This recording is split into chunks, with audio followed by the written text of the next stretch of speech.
So there are two major stories in the world of racing, particularly the world of sports car racing, although obviously, as the title suggests, this involves IndyCar racing as well. But two major prototype programs. One got announced this week, one we very much expect to be announced very shortly. And both kind of tell interesting tales. And I suppose we'll speak about, at least tease the idea of what Jenna Fryer wrote in the Associated Press earlier this week about McLaren and the fact that we expect, I think most of us in this industry have expected for a while, that McLaren is due to announce a top prototype program for both Le Mans and potentially in the future the IMSA WeatherTech Sports Car Championship. Jenna had quotes from Zach Brown essentially confirming those plans, although no specifics at this time. But the real kind of meat of the article, and something that's been a pretty serious point of contention, not only with the IndyCar fan base, but for those folks who work on the McLaren racing side here in the United States, particularly on the IndyCar program, is that there's the potentiality that not only would the IndyCar program be under review in a few years, but also the Formula E program. And could those two things be related? Could you potentially see one or both of those programs go away in favor of a sports car program? Now, here's the thing that I think you need to know right off of the bat. Arrow McLaren and anyone associated with that team right now will deny this significantly. And rightfully so, quite honestly, because as of right now, there are absolutely no plans at all to close down McLaren as an IndyCar team. Okay. Now, in the future, I could see scenarios where it might happen. And we'll talk about that. Again, a lot of this is going to be hypothetical. A lot of this is going to be if this, then that, right?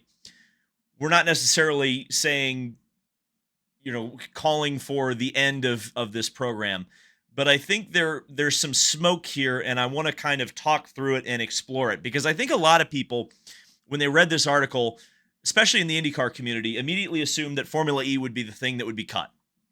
And I'm going to explain to you why I don't think Formula E is as easy as a cut as a lot of people think that it is. We'll talk about that here in just a second. I do want to talk about some positive news first, and it's not hypothetical anymore. I kind of hinted at it in the last IMSA video, but Ford announced that they will be headed back to the 24 hours of Le Mans in 2027.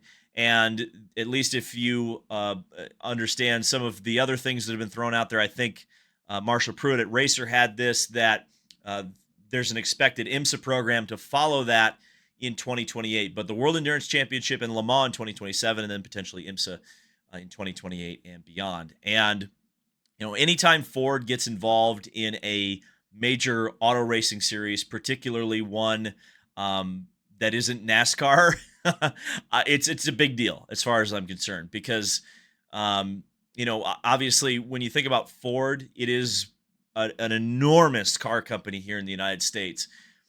But at least to me, my perception, and again, I grew up in an era where Ford was very active in all forms of motorsports. They supplied engines in sports cars. They supplied engines in IndyCar racing. They supplied engines and chassis in like Trans Am, GT racing.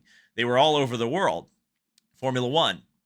But in more recent years, they've been a lot more, I would say, choosy about their programs. And it seems like that's beginning to change quite a bit. You're starting to see, obviously, the GT Mustang. In a few years, you're going to see them become the powertrain supplier, or at least the electric component supplier for Red Bull Racing. And now you have the LMDH program racing in the World Endurance Championship as well as IMSA. It's where Ford tends to go, where Ford tends to put their money, especially these days as they seem to be a bit more conservative in racing, I think is a real shining endorsement, quite honestly, because they are kind of so careful about where they go. When they do go somewhere, number one, they do it right. Number two, they usually win pretty quickly. And number three, it tells you and really the rest of the industry, hey, these people are doing it right. We feel confident investing in them. And that's where sports cars are right now. And again, I'm a little bit scared to call it a golden era. I understand that this is exceptional. I mean, we're talking. I was speaking with some friends last night, and we kind of realized that in a couple of years, and again, you're kind of crossing your fingers that a couple of manufacturers don't drop out.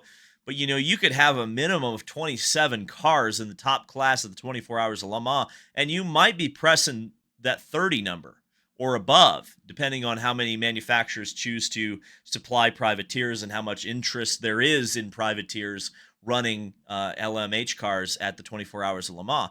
But I mean, it is kind of unbelievable what's happening in sports cars right now. The rule set, the willingness of both IMSA and the World Endurance Championship to listen to manufacturers to try to do what they want and bring them in and make the rules open enough to bring them in has to be commended. It really does. It's a truly amazing thing.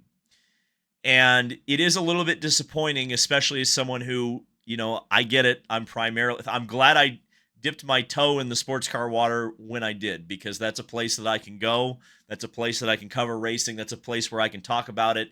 And there's an audience waiting for me. And I have some contacts in that paddock. I feel really good about where I am in sports car racing right now. But, everybody knows me as a primarily IndyCar content creator. And I'm just going to say it. It is very disappointing to hear the year 2027, hear Ford, hear McLaren. Obviously I think we're expecting Mercedes to make an announcement at some point in the near future about a Le Mans program. Genesis obviously has already announced theirs, and of course all of the manufacturers that are already there. And the general public hasn't even seen a rendering of the next IndyCar yet, much less the public doesn't know what the rule set is. And obviously no manufacturers have been announced that aren't Chevy or Honda. So, and that's pretty difficult. And for whatever reason, I don't know if this was a slap or what, but one of the Ford execs, I believe it was a member of the Ford family. I don't remember his name right off the top of my head, but right before he announced the Le Mans program, and I don't know if this was intentional or not, he shouted out Roger Penske and then said, "Hey, yeah, in 2027, we're going to Le Mans." Oof. He said, "No one's done more for racing than Roger Penske. Sorry, we're going to Le Mans in 2027. That's what it kind of sounded like to me. I don't know if that was intentional. Sounded a little bit like it, though. It has to be said. But yeah, no, I mean, anytime Ford comes back to something like this, anytime Ford races at the top level, it's huge. It's 100% huge. In fact, you go back to prototype programs. I know they supplied engines for stuff like the Panos. There were some Lolas that were powered by Fords throughout the years. I guess you could go back to some of the French manufacturers in the 1980s that were powered by Ford. But really, Zaxpeed, I think, is a big one. But really, this is the first fully fledged Ford factory program since they left the sport in the late 1960s. So just put that in your pipe and smoke it. This is important. Speaking of also important, we're not going to talk specifics on the article. If you want me to kind of break the article down, join the DL 500 Club. That's what we've talked about on Wednesday in the DL 500 Club Patreon, link in the description, from Jenna Fryer at the AP. But I think that article coming out gives us a pretty good starting point for this discussion about McLaren and their sports car ambitions and where some of their open wheel stuff that isn't named Formula One might end up. So here's the deal. If there is an IMSA program coming, which seems to be, some people say there isn't one coming and other people say there is, all I know is that the sports car program is very, very, very real. It is coming very soon. I'm surprised we don't have an announcement yet, quite honestly. But one of the questions that was raised in Jenna Fryer's article is the question mark of, what is valuable right now in the United States market? And does IndyCar fit that bill for McLaren now or potentially 3 or 4 years down the line when they really get their prototype program up and running? And it goes back to a point that I was making in the previous video talking about the Rolex 24. And it is that I think you look at Ford, you look at Aston Martin, you look at all of these brands coming into the top prototype category in IMSA and WEC and all of this stuff. And right now, IMSA, and I'm going to say it again, is the best thing going in North American racing. And you're seeing that with eyeballs. You're seeing that with manufacturer support. You're seeing that with fans at the racetrack. You're seeing that with teams joining. Across the board, all of the numbers are going in the right direction for IMSA. And so that being said, there are some positives with IndyCar. There's no doubt about it right now. I don't want to pretend like it's all negative. I think everybody's kind of waiting with bated breath to see what this Fox promotional push ends up doing for IndyCar racing. It could be very good. We'll have to wait and see. But at the end of the day, you're kind of at the behest of the TV company. If Fox does a good job, you do a good job. But past that point, you're kind of at the mercy of them at this time. I don't see a lot of other things that are kind of moving in the right direction with IndyCar to kind of attract manufacturers and attract new fans and kind of do some of the things that IMSA is doing. So if you start looking at like 2 or 3 years down the line, is there going to be a bit of a paradigm shift in American racing? Is it already happening? Are we already in that? And when you're looking at that and you're talking about McLaren and you're talking about the US market, here's where I could see where you might worry about the long-term commitment of McLaren to IndyCar racing. It's not that Zach Brown doesn't want to be in IndyCar racing. He loves IndyCar, loves it the same way that I think most of us watching this video do, right? There's no doubt that team is very committed to IndyCar racing. But at the end of the day, Zach Brown does answer to a certain extent to people who are higher on the food chain than him in McLaren Automotive and the McLaren company as a whole, right? So when you hear things like we have to reevaluate, in some ways you have to almost justify keeping a program around because it's not a tremendous amount of money to run an IndyCar program, but it is a significant spend. And if you go to a board of directors and say, wow, we really love IndyCar racing, we think it's doing great for the US market, and then you get the question to you next, you go, you might hear from someone in a board meeting, well, their TV ratings aren't any better than they were 5 years ago. There's no new manufacturers. There's no manufacturers competing that we compete against. This is the other thing I think that a lot of people kind of miss when you're thinking about McLaren. McLaren is a high-end road car manufacturer. Yes, their basis is McLaren racing. Their basis, the entire heritage of their company, it is based in Bruce McLaren, just building race cars out of a shed. We all understand this. We know this. But at the end of the day, what the company is now isn't what it was when Bruce McLaren founded it. It's similar, but you have to sell road cars. And that's a part of the business that has not really been all that strong in recent years. They've most recently had to sell their road car division. It was purchased, I believe, in December 2024 by a conglomerate in the Middle East. And so, you have to justify what you're racing for and how it's pushing those road cars. And if you look at IMSA, and if you look at staying in the U.S. market, if you want to continue to spend that money in the U.S. market, IMSA, you compete against Aston Martin, you compete against Porsche, you compete against Cadillac, although Cadillac isn't quite in that same bracket. You compete against all of these brands, and you're seen with all these brands. And the fan base around IMSA is definitely more of kind of a car buying, interested in cars, kind of higher income demographic of people. Is that a better fit? Objectively speaking, right? We need to take out kind of our personal biases towards IndyCar racing when we're thinking about this. Is that a better fit? Is racing in IMSA a better fit, prototype racing, for McLaren than racing in IndyCar racing full-time?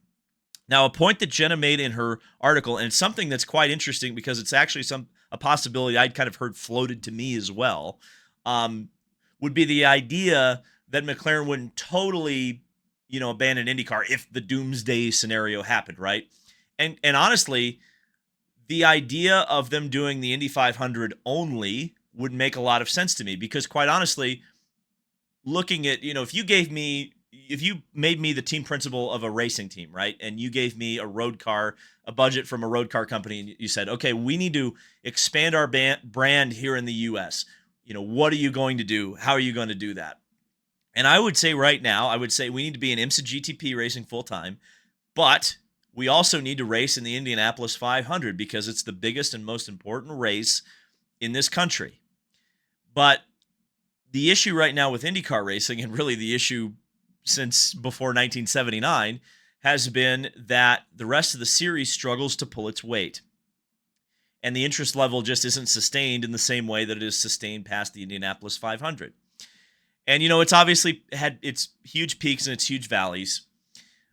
But right now, and looking ahead to the future, where do we see IndyCar moving forward and improving in the large leaps and bounds that something like IMSA or the World Endurance Championship is right now? And I guess that brings us to Formula E, which is the thing that everybody says is the obvious cut when you're talking about, well, if McLaren was going to cut something, well, they wouldn't cut IndyCar, they would cut Formula E. But again, going back to that whole we're trying to sell road cars thing, yes, I understand. Formula E is, for all intents and purposes, a spec series. Yes, there's some things that can be done with the powertrains, but it's not a whole lot, and it's not particularly interesting. But the teams that are there, even if it isn't a Porsche, they call it a Porsche. Porsche's there. Maserati's there. You have all of these manufacturers participating in Formula E that McLaren competes with in the showroom. So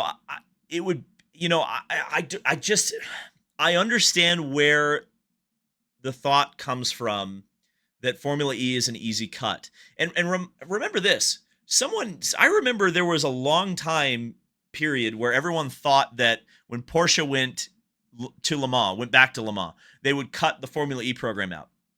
Well, they haven't cut the Formula E program yet, and it doesn't seem like they're going to do that. So obviously, there's value there, and there continues to be value there for Porsche, even after a Le Mans program has been started and is running very strongly. So I don't know. There's some things definitely to think about here. I don't think it's a near future thing that McLaren would leave IndyCar racing, but there are some things that I look at that are kind of big picture that are going to be very difficult for IndyCar racing to kind of reconcile in the future with anybody. You know what I mean?